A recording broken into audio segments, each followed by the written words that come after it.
It's easy to see that Hytale has been inspired by Minecraft, but while the similarities may be apparent, what differentiates the two games is what really matters. My name is Nixon, and today we'll take a look at the 5 key differences between Minecraft and Hytale.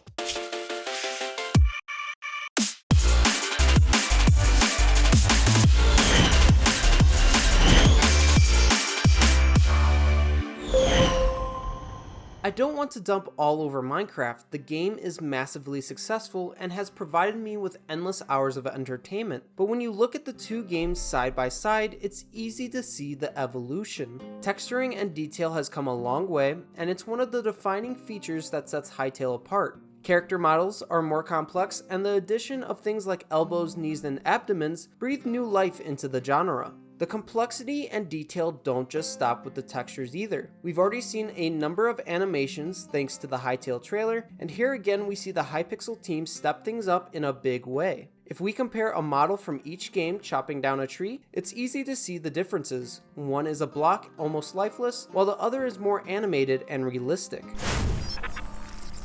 While Minecraft features elements of combat, it never was the centerpiece of the game. Sure, there are things like axes, swords, tridents, bows, and crossbows, but outside of the 5 materials, there isn't much variety. There is nothing special or noteworthy about the weapon you wield. On the other hand, Hytale looks to implement a number of weapon types into the game. If we take a look at previously released concept art, we can identify a number of categories including swords, shields, axes, clubs, wands, daggers, and more. Additionally, these broad weapon categories will feature dozens of options for players to unlock, craft, or loot. Now, we have no idea what will actually make it into the finished game, but we have seen a number of tooltips and clues to suggest the team has already finished and implemented a number of weapons into the game, and already that's a stark contrast to the limited weapons in Minecraft.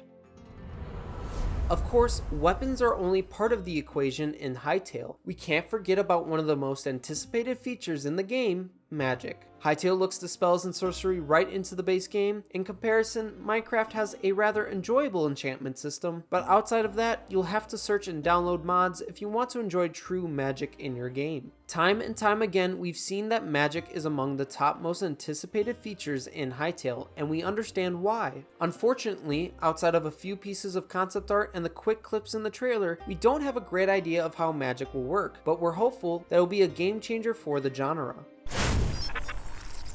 Minecraft is a great game, no one is denying that, but when it comes to a sprawling, detailed adventure, the game has always fallen flat. Sure, you can rush to the end, defeat the Ender Dragon, and sit through 10 minutes of text, but is that really a story? Most would say no. Mods like Windcraft have changed that, adding quests, backstories, and a reason for adventure, injecting it directly into the game. But outside of clever mods, you'll be hard-pressed to find much story-driven content. Hytale, on the other hand, already has 80 plus pages of lore and a story revolving around larger-than-life characters like Varen, Gaia, Tessa, and Kairos. Now, we won't speculate as to what the story in Hytale will actually be, but we have a sneaking suspicion that void magic is at the center of an evil corruption that players must confront. The game is taking the extra steps to create backstories for everything, including the various factions players will interact with. In the released concept art, you'll find interesting notes or small factoids that accompany each drawing, and we have no doubt that this information will be crucial for piecing together the overarching story in Hytale.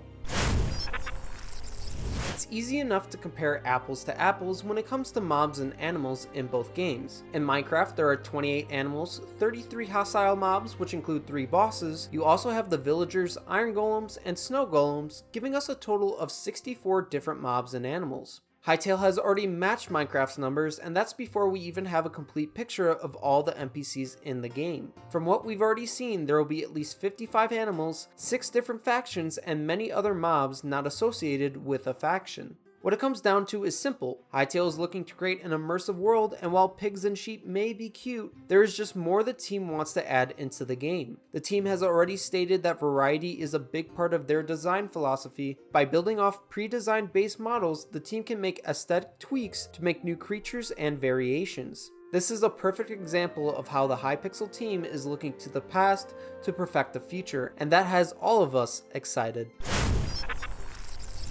Exploration is a big part of Minecraft, and I'm sure the same will be true for Hytale. According to the Minecraft wiki, there are around 60 biomes for players to explore, and that includes the Nether and the End. Some biomes are charming, others dangerous, but the truth is, none of these zones have the depth of detail we've seen in Hytale. Now, it's not fair to say that Hytale will have better biomes, we just don't know. But as someone that scoured Minecraft biomes for hours on end, I can confidently say there is a limit to how much can be uncovered.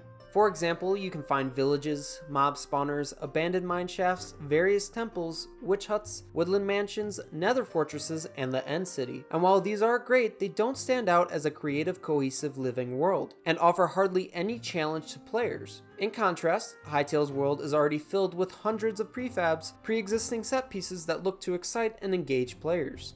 Obviously, we can't tell for certain what exploration and encountering prefabs will be like in Hytale, but looking at the concept art and everything else that has been released, it's clear that Hytale will have 6 zones and 5 Ultraverses to explore. Within these zones will be dozens, if not hundreds of prefabs that range from caves, ravines, mine shafts, dungeons, portal dungeons, stone circles, towers, temples, glaciers, Outlander outposts, Scarrick architecture, Torork watchtowers, and more we don't know about yet.